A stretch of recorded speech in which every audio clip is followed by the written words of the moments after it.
المكتب التعاوني للدعوة والإرشاد وتوعية الجاليات بمحافظة بدر.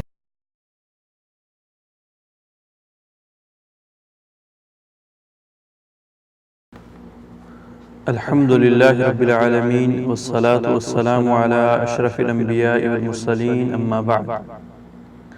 محترم سامعین و ناظرین، ہماری زندگی کا مقصد اللہ تعالیٰ کی عبادت کر کے جنت لینا ہے. حضرت ثوبان رضی اللہ تعالی عنہ فرماتے ہیں، اللہ کے رسول صلی اللہ علیہ وسلم نے فرمایا، من فارق الروح جسدہ وہو بریء من ثلاث دخل الجنہ. جس انسان کی روح اس کے جسم سے پرواز کر گئی، اس کی وفات کا وقت آ گیا اور وہ 3 چیزوں سے خالی ہوا تو وہ سیدھا اللہ کی جنت میں جائے گا. وہ 3 چیزیں کون سی ہیں؟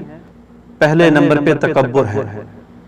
اگر وہ انسان تکبر سے خالی ہوا، غرور، فخر، خود پسندی سے خالی ہوا، ان چیزوں سے دنیا کے اندر رہ کے بچتا رہا تو وہ سیدھا اللہ کی جنت میں داخل ہوگا.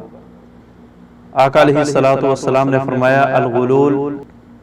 اور دوسرے نمبر پہ اللہ کے رسول صلی اللہ علیہ وسلم نے فرمایا کہ وہ انسان جو خیانت سے خالی ہوا، جس کے پاس کسی نے امانت رکھی اور اس نے اس کی ادائیگی کے وقت ہیرا پھیری سے کام نہیں لیا، بلکہ اس کی امانت کو بعین ہی اس کی طرف لوٹا دیا، جو کہ اللہ رب العالمین کا بہت بڑا حکم ہے.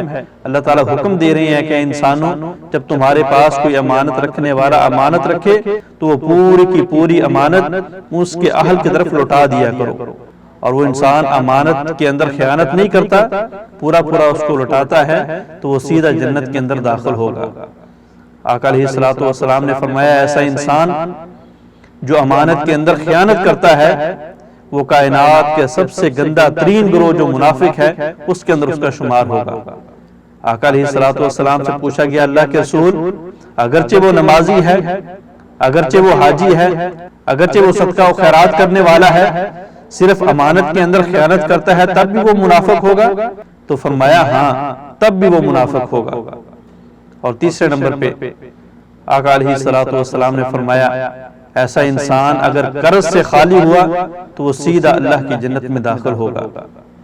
اگرچہ قرض کا دینا جائز ہے، آقا علیہ السلام نے اپنی زندگی کے اندر ایسے معاملات کیے ہیں اور آپ نے فرمایا کہ تم میں سے بہترین انسان وہ ہے جو قرض دیتا ہے. اور آپ نے فرمایا کہ وہ انسان جو قرض دیتا ہے اور قرض دینے کے بعد قرض دینے والے کو مہلت دیتا ہے اور اس کی حالت اور کیفیت دے کے اس کو معاف بھی کر دیتا ہے تو اللہ رب العالمین اس کو قیامت والے دن اپنا سایہ نصیب فرمائیں گے. آقا علیہ السلام نے فرمایا تم میں سے بہترین انسان وہ ہے جو قرض کو لینے کے بعد اس کی بعین ہی واپسی کرتا ہے. فرمایا تم میں سے بہترین انسان وہ ہے جو قرض کی ادائیگی کے اندر جلدی کرتا ہے. لیکن آقا علیہ السلام قرض سے پناہ مانگا کرتے تھے. پوچھا گیا اللہ کے رسول آپ قرض سے پناہ مانگتے ہیں کیوں؟ فرمایا کہ جب انسان قرض لیتا ہے تو پھر قرض کی ادائیگی کے وقت اس کو جھوٹ بولنا پڑتا ہے، کبھی کبھار اس کو وعدہ خلافی کرنی پڑتی ہے.